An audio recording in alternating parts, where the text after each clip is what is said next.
Welcome, Robin Wilson, to Coaching in a Session. How are you doing today? I'm doing well. How are you? I'm doing well. Thank you so much for coming on. So, you have a background in leadership, coaching, and you currently do a lot of work with mindfulness training. So, in your own words, can you please tell the world who you are and what you do? Absolutely. I think for me, I still think of myself as the fifth grade teacher I was many, many years ago, which is what propelled me on the path that I am today. And over a couple of decades of work with training and coaching, particularly in the education space, I found myself connecting with the world of mindfulness when I was working in a leadership position in a large urban school district.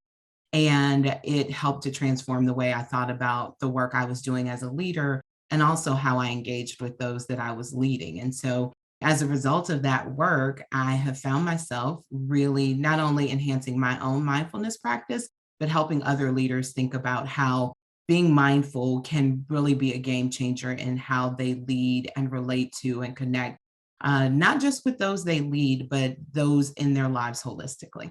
You probably get this question asked a lot. I know I get this question asked a lot when they ask, like, well, why not teaching still, right? Like, why are you doing the training stuff now more so than being a teacher? So I think that's an important question to ask because teaching is a wonderful job, intrinsically fulfilling. Every day I love going in when I was a teacher, but there was something more that I was looking for. So I'm not sure if you had that experience also, or if there was maybe an ulterior motive. No, so I think for me, I still see the work I do as teaching, right? I'm just teaching different people. And instead of teaching 11-year-olds, I'm helping leaders. And for me, I spent about a decade in the classroom and found myself questioning and wondering how I could more so impact the field in education. And so I went back and got my doctorate and became a trainer of teachers. And over time, really deeply invested and saw that I could have a greater impact by not just impacting 25 students in my own classroom, but training hundreds of teachers who would then go on to impact hundreds of children. And so have done that. And I tell people all the time, I think I've done just about every role that there is that touches K to 12 education. And so I'm really proud of that. And as I made my own shift out of the classroom and into leadership, I recognized how essential effective leaders are to the work that happens in the classroom. So being able to deeply invest in leaders, not just in the K to 12 space, but in the nonprofit space and corporate space, holistically, I think benefits children and education in the long run. So for me, it's not a step away from, it's a different way to impact. You probably know, being a teacher for 10 years plus, what makes a good teacher. And it's not so much of showing up to school with your lesson plans and then just reading off your lesson plans or following the curriculum. There's so much more to being a good teacher. And I'm sure you experience this with your trainees, your teachers who come and they get training from you. They are asking, well, what makes a good teacher per se? Or how can I be a more effective teacher? What is maybe one of the most common things or threads that you can tell people to be better teachers in the realm of any grade, any generation, just what makes a good teacher? Yeah, so I think it's really interesting, and that's why I don't see my work as a huge leap from being a teacher. I think in all the work that we do, it's about people, right? It comes down to, and I think what the best teachers I've seen and worked with are very aware that they don't teach content, they teach people. Mm, Right. And so it is really about having a deep sense of connection that this work, the choices that you make, the decisions that you make impact individual people, regardless of the age. And that's why I think it was so important for me to get into the work with leaders who lead teachers to help them understand that you don't just lead a school, you lead people. mhm. And I would say teachers that are extremely effective see themselves as leaders, right? They are casting a vision for what is possible for the group of people that they are responsible for, that they're stewarding. And so, whether they be five or whether they be 55, as a leader, when you bring your authentic self and your presence, and I think that's where mindfulness connects to this work. When you bring all of that to a classroom, to a boardroom, to wherever you are, you're going to show up as a better version of yourself and able to give and support and really be the best for the people you're serving. So I would say for me, those best teachers are keenly aware that they're leaders and they're aware that the work they do is people work. This morning when I was at the gym, I was just thinking about my first day of teaching, where I was in the classroom and I'm like, what the heck do I do? I went to college, I got all this information on, like basically the materials and the knowledge to teach, but how in the world do you be a teacher? And I just remember the first day I was a little nervous and I was like, all right, all these things running in my mind. Are they gonna like me? That doesn't matter. And then am I gonna mess up? But it's too late for that now. So it's just all of this, like my mind is racing. And I would say after a couple of months, I felt more natural. And after the first year, it was kind of like a walk in the park where I would walk into the classroom and it's ready for business almost. And that way of operating in the beginning, where you're a little bit nervous and you're trying to get your feet wet, many new teachers go into teaching just like that. They are like, okay, well, I don't want to mess up, even though I went to school and everything.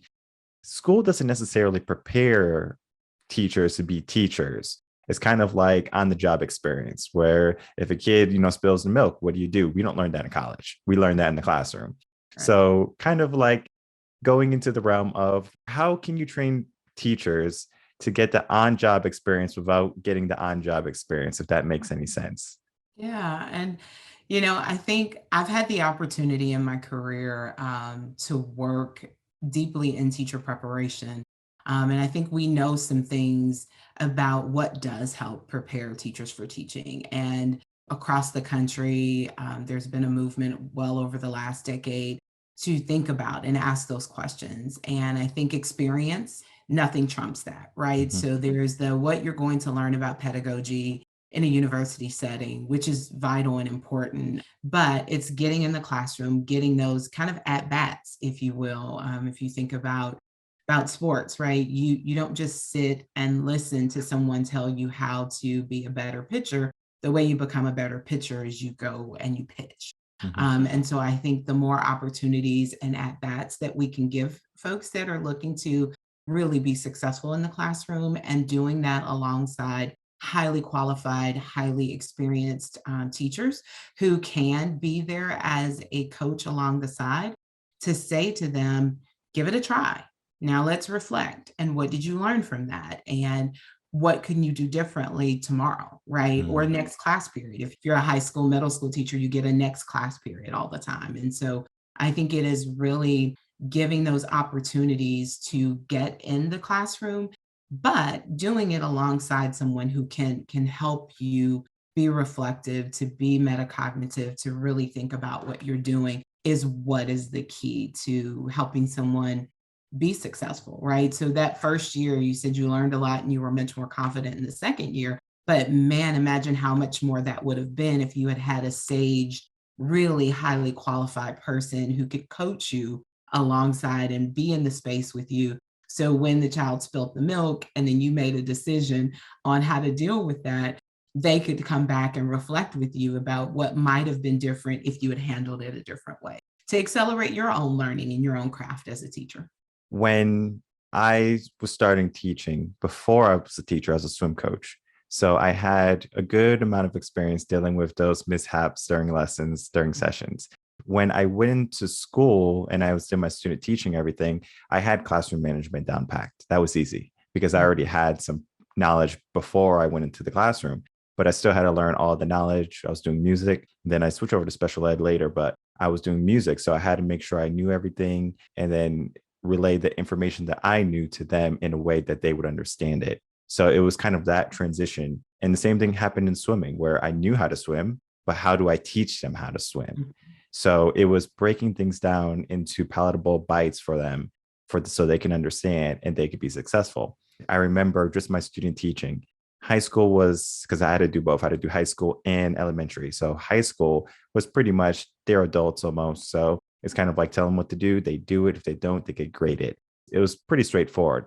Elementary, on the other hand, is kind of like every step I'm going to walk with you versus like, all right, good luck. Whatever you do, we can fix it or we can adjust. It was like, all right, breaking down every direction. So I had to learn that aspect. And I had wonderful cooperating teachers that helped me prepare myself for that first day of class. And I remember just showing up on the first day and you're still a little nervous. You got the jitters. It's similar to public speaking, where if you public speak, you go in front of an audience, you're going to have some type of jitter. And it's maybe not so much of like, oh my God, I'm so fearful, I'm going to go out here and mess up. It's kind of like, all right, take a deep breath and you're back in your own environment where sometimes the mind can get in our way. So that leads us to mindfulness, right? So, how can we as teachers be mindful of the work that we do, that we can be knowledgeable of saying, okay, well, I'm making a difference in the world, I'm making a difference for the student, and not so much of I'm just coming into work as a career, where we don't make teaching a career, we make it a livelihood of we're making a difference rather than just getting a paycheck. Let's talk about how mindfulness is in the realm of teaching in the sense of a career rather than just a job. Yeah. So I think one of the things that I find is it's about moving from this place of autopilot, right? I've got my lesson plans down. I know what I need to teach. I know the content. I know the objectives. I know the standards I need students to meet. But it really is being aware and fully present in the moments that you're with students, and even aware before you come into that, right? Where are you as you're walking into the space? Are you stressed? Are you tense? Are you anxious? What you know about being a teacher is, and it's with any profession, right? Your private life still shows up. Like whatever stressor you had before you walked into the classroom, the stressor is still there. So then being aware in those moments of how is this stressor impacting how I engage with my students, how I relate to my students, and then being aware of what's going on with your students, being fully present in the moment, not ruminating on what didn't work yesterday, what didn't even work last period, but really looking at in the moment, what does each student need? What does our collective classroom group need? And staying aware so that we just don't move through the motions and be in that space of like, well, we're just going to get this done. We're checking off boxes. But it's really understanding, as you said, breaking it down, right? And knowing what does breaking it down look like for this student as opposed to what it looks like for another student. And I think mindfulness, that awareness, self-awareness as a starting point is really crucial to then working with our students, to supporting our students, to understanding what am I bringing in terms of my attitude, in terms of what I'm paying attention to, and being aware of, am I being open to the possibilities of what each day, each class period, each moment brings? Or am I so focused on this is the outcome, this is what I need to get accomplished, that we miss the bigger picture and miss the opportunities to really connect and be fully aware and fully present. And then that goes into the mentality of survival mode, where we have our own problems, we have our own family issues, our own life, and we're thinking about it. Then we go into school and we try to not give 100% because we don't have 100% because we have 50% back at the home that we're dealing with. So we don't show up sometimes at school. Teachers sometimes might not show up just because of all the world problems. Mhm. So they say, well, how can I do the minimal amount of work and barely get by? Maybe they're a teacher who likes packets. So I'm gonna give the kids a bunch of packets. And they say, okay, everyone, read your packets and we'll figure it out. Not showing up, right? Giving 100%. And I'll give you an example. One day I wasn't feeling good when I was on a Tuesday. I wasn't feeling good and I was went to school and I asked the secretary, I was like, do we have any subs that can take over my class? She goes, no. I said, great. And then so I was like, all right, well, what are the options? She goes, well, if you leave, then you can go home, of course, but there's going to be no music or whatever. And I was like, oh, well, I can't have that. So I was like, all right, let me give 40%, 50%. All right. So I gave 40%, 50%. And my first class is a kindergarten class. Should be a piece of cake, right? They're kindergartners, right? Play some music, they dance, easy. No, it was not. I was 40%, 50%, and they could read me like a book. They're like, oh, he's not 100% today. So we're going to try to make his life HELL. And so I said, all right, this is not working out. They're running around, they were misbehaving. And I was like, this never happens. So I was like, all right, let's do 100%. As soon as I did 100%, I already switched in my mind 100%, boom, easy, full control. And then I was like, I have to give 100%. So I woke up at that moment and I can't remember a day after that that I didn't give 100%. How Mhm. can we help teachers get into that mindset or be more mindful of giving their all every single day, even though they have so much outside circumstances that is their personal life show up still when they go into school? So I think a couple things, right? You know this from your own experience. Teaching is not easy. It is an amazing. I have so much respect for my colleagues in the profession and the work that they do and the selfless ways that they do give, right? Because when I think about many other professions, if you don't feel 100%, you feel 40%, you call off work, your email backlogs on you, you may have to cancel a few meetings. In your case, as a music teacher, in one day in an elementary school alone, you would see over 100 kids. So they're not 100 children. And depending on you, if you are, say, in a different realm where you can just put your out of office on your email and things back up, but nothing happens. Well, in teaching, there has to be a human to take another human's place, right? This is people work. So it is a hard decision for teachers. And I think one of the things that I always encourage teachers to do is, yes, give 100%, but also give yourself grace. Like it's okay to be mindful and be aware of, I don't have 100% to give. I'm going to still be here, right? You left your students still, even at 50%, was better than you not being there. It was hard and things got better for you the more effort you put into it. But I think we just have to be honest. Like some days in the work teachers do, that's really tough. And it's not that teachers are lazy or don't want to give 100%. It's a hard place to be. And so I think the first thing I always say is, like, give themselves grace that they are human, they're not superhuman. And then I also say, though, if your MO is to only give 40% every day, then it may be time to consider and really think, is this the profession for me? Because Mm. it is a profession that requires a lot of effort. But I'm a big champion for teachers and the need for their self-care and their mental health, and particularly after the last 2 years, right? Mhm.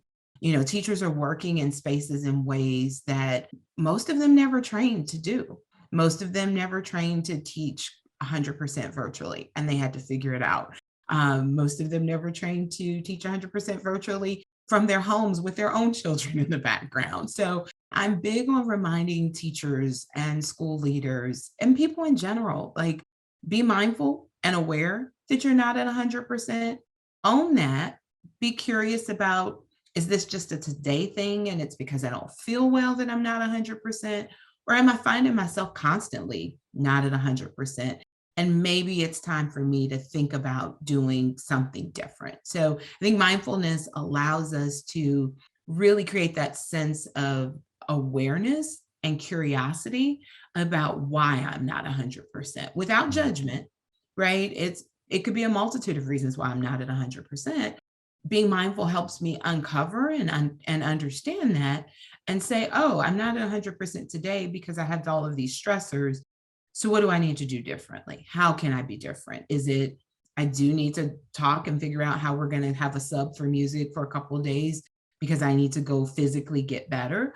Or is it, this may just be time for me to pivot and go do something different because I can't be 100% in this space. And when you have that teacher who's consistently giving 40 or 50%, would that be something that someone in leadership is going to have to address? And I know it's difficult, especially when a teacher has tenured, where the teacher is going to be maybe in school for a long period of time. They're getting close to retirement. So they're just kind of winding down their years. So they might have maybe 2, 3 years left, and they're just kind of waiting until retirement. And the principal sees, the leader sees, and they say, well, like they're not as effective as they used to be. Could be an age thing. They're getting tired, they're getting ready to retire, but they're not showing up. So the class is suffering. Is there anything a leader or principal can do to either maybe have the teacher reconsider, maybe leaving early, or to kind of say, hey, I still need you to show up for these 2 or 3 years that you're going to be a teacher? Yeah, it's funny you mentioned that because I've been really fortunate. I was actually just with a friend who is I think 6 months away from retirement. Like she can go out in December. And we were laughing because we began our career together a year apart from each other. We'll just say many years ago. How about that? Hmm. And I remember her saying, like, part of the reason why she knows she's close and ready to actually retire is because she's still working as hard as she was when Hmm. she started many, many years ago, because she hasn't given up. And so I think sometimes that's a misnomer that the teachers who are at the end of their career work the least hard and the ones who starting out are working the hardest. I think that's such an individual way of approaching the work. But I think as a leader, our responsibility is to understand our people, to help them see what it is and where they're being challenged and how their choices may be impacting the students, how it may be impacting the overall school culture. I would say teachers want to be teachers because they care deeply about children. Hmm. And I think as a leader, it's our responsibility to work with that person to understand where they are, to coach and support where we can, and to push and challenge where we're needed to do that. So I don't know that there's a blanket answer to how we address that, because I would say as a leader in my space and time that I've led in schools, I've worked with amazing teachers who were much later in their careers, who could have retired and were hands down running circles around some of the newer teachers in terms of their commitment and effort and work, because I think they also understood they were coming to the end of their career and wanted to make sure that they gave the best to those children that they did in the beginning of their career. So I think it's a leader's understanding or role to understand what's going on. And I think that's where the work that I've been doing around helping leaders bring mindfulness practices into their leadership skill set really gets into one of the pillars that we've developed in our program around interpersonal engagement, right? So, how am I coaching people? What culture am I cultivating in the space where I'm leading? How am I listening and showing empathy to those that I lead? And am I effective in casting that vision and being proactive versus reactive? Right. So Hmm. there's that ownership that sits with the leader, is that space of not just waiting and reacting to people, but being proactive in how I support and build a culture within the community I'm leading. I saw both. I saw teachers who retired on their last day, they were still giving 100%. I saw teachers who were checked out a year before. Mhm. And it just depends on the person, right? So, like, how mindful are they? Do they, see these students as people or just as, hey, I have to handle my job, I have to do my business. And then when I'm all done, I'm all done. Mhm. But that does more harm to them in the end. One ineffective teacher is going to basically put that child or that whole classroom behind by a year. If we have to think of it in the whole sense of that one teacher is not doing the utmost, so now the kids are behind. Trying to get everyone on track, saying, hey, we want everyone to be where on grade level where they're supposed to be, so the next year is not catch up, it's let's keep progressing, right? So that type of progression. And one of the things I did whenever I had some free time was I would always sneak into a classroom with an effective teacher where their classroom management was superb. Their, just their way of speech was so delightful. And I remember when I was interning in the beginning for my master's, I would always just gravitate toward teachers who had a different type of personality. There was kindergarten teachers who were like very intrinsic and they were very playful, open-minded, saying, allow the kids to be free. And it seemed like chaos, but it was controlled chaos for them. And to me, I was thinking like, I couldn't do this. And then I had one teacher who was very structured. The kids knew, very proper. They'll go to their desk, they'll do what they're supposed to do. And I call her sugar and spice. So when she had to be spicy, she was, but she was always so sweet. And the kids knew that. So the kids they find the personality of the teacher and they kind of mimic that. So two kindergarten classrooms, well, one was very like, okay, this is mature almost. And then one was very playful and wild, but it's still structured.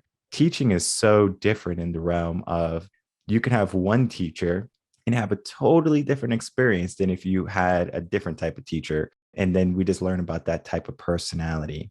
Over the years of you teaching, what are some of your favorite types of personalities or favorite type of teachers that you have seen and maybe even try to mimic in your own teaching career? Yeah. So I think I would say my teaching personality is probably a mix of the two teachers you just described. So I Hmm. think my students who I've taught over the years would say that I was a mix of both.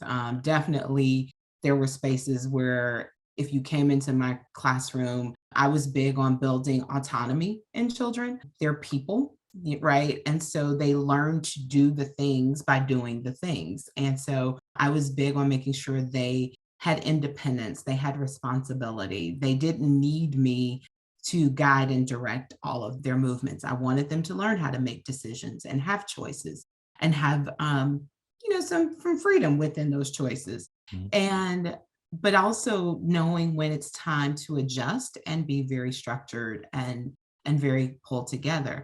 I would say the teachers that I've seen that I love their style is when a teacher finds their own voice and personality in a Hmm. classroom, when they come to a place where they're comfortable in their own skin and whatever that looks like, right? So if it is the more playful, silly classroom, that's who they are, and they bring that to a room as a way to create a classroom culture. And then there are teachers who their rooms are very quiet, they're very orderly. Doesn't mean that the students aren't having fun in their learning. It doesn't mean that they're not joyful, because that teacher is being themselves. And so I can remember working with a teacher I was training whose personality and just background was very different than their mentor teacher they were training alongside. And that person kept telling me, well, I can't be Mrs. Smith. I'm not her. And I Hmm. would remind them, I never asked you to be Mrs. Smith, right? I need you to pay attention to what it is that Mrs. Smith does.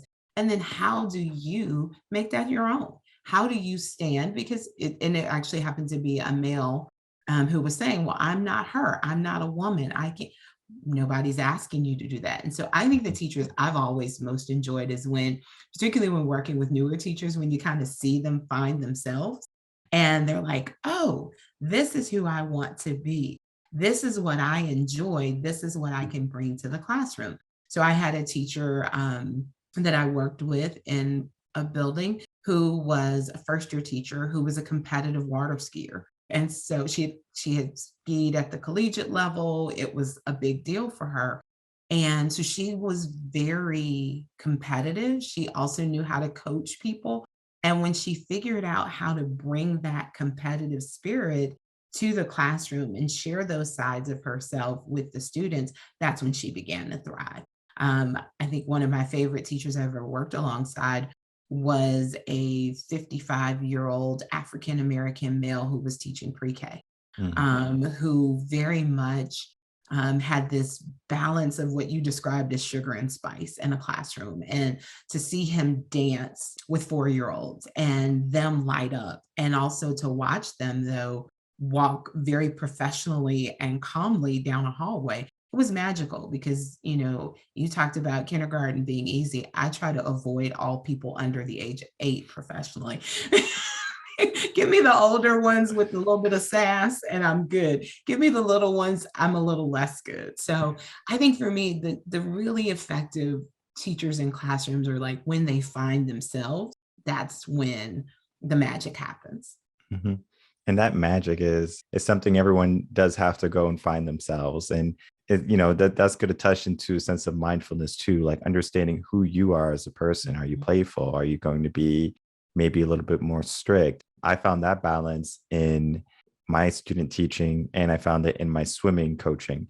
So from understanding how I was, I can go straight into the classroom and just be who I was versus let me figure out who I am. Mhm. And like I said, I watched many, many wonderful teachers, and I had many teachers like yourself who were all done with teaching and they took that leadership role and they would mentor us, they would coach us, they would talk about their experiences. And as you were saying, kindergarten is tough. Yes, because I remember one teacher, he was saying he had a class of kindergarteners and somehow a kindergartner had got his head stuck in the chair. And he was Very like, kindergarten. That's yeah. very kindergarten. And then so at the time he was a substitute, and he was saying the whole story. They had to call the janitor had to come and cut the bar, and it was a big deal. And he was like, all right, I'm not going to deal with kindergartners no more. So he found third grade to be his preferred grade. Mhm. And so, yeah, teachers are going to have their own preference. And like, I enjoyed this age group because the mind is different. And the way their mind is at that age can resonate with that teacher. So then they can feel like, oh, well, I want to give 100% because these people have mindsets, or they're mindful, or they're thinking in a mindful manner of how I would like to have them be, or how they're thinking right now. So it just depends on the person. For me, like I said, music is K to 12. So you do have to be able to adapt. And then, of course, if you're in a district, this all is split. You can go in middle school, which is the toughest, and then high school, which I find to be pretty easy. Elementary, I also find to be pretty easy. It's just middle school, you have all these issues. They're a different middle schoolers are a whole different breed. And I tell people all the time, I think the heroes of teaching are the people who can teach kindergarten and middle school, because I would never want to do either. So Yeah. Yeah. Middle school. Yeah. I taught middle school for, I think, 2 years. And it was like, whoa. I went in with the idea of I know how to teach. And then I was doing the same things I would do for elementary, and it didn't work. They would give me 30 looks like, I'm not a kid. And I'm like, you're right. You're not a kid. Let me adjust this. So it is a learning experience. And then having, like a coach help people, help teachers get into the state of mind that they have to be effective is going to be powerful. If you can, please share with us a few last words, and then please tell people how they can find you.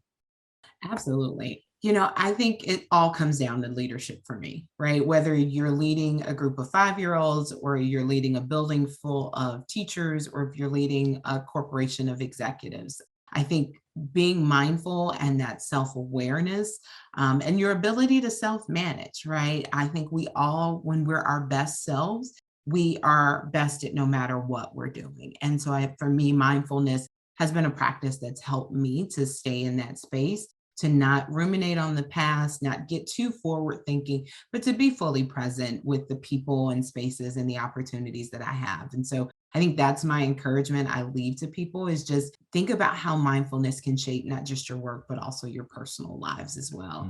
Mm. And so folks can find me. I'm connected to Mindful Momentum. And so if they just search for Mindful Momentum out there, we're doing some great work around not just mindfulness for leaders, but for students and for people in their everyday lives. So looking for us at mindful-momentum.com. And you can get more information about the Engaged Leader program that we've developed, as well as a lot of the other resources that the folks at Mindful Momentum are helping to push out into our world to help all people be their best selves. Mm-hmm. And whether you're looking to be more mindful, or if you're looking for the next step in your elevation to be leaders, Robin Wilson is going to be able to help you get there, whether it be through her programs, through her coaching, or just through this podcast, or her words that you probably hear out in the world. You're going to be in good hands. So everyone, I encourage you to check out all her information. Will be in the description box below. So check it out at your earliest convenience. And I want to thank you so much, Robin, for coming on, spending your time with me. It's been a huge pleasure. Thank you so much. Thanks for inviting me, and I enjoyed talking with you.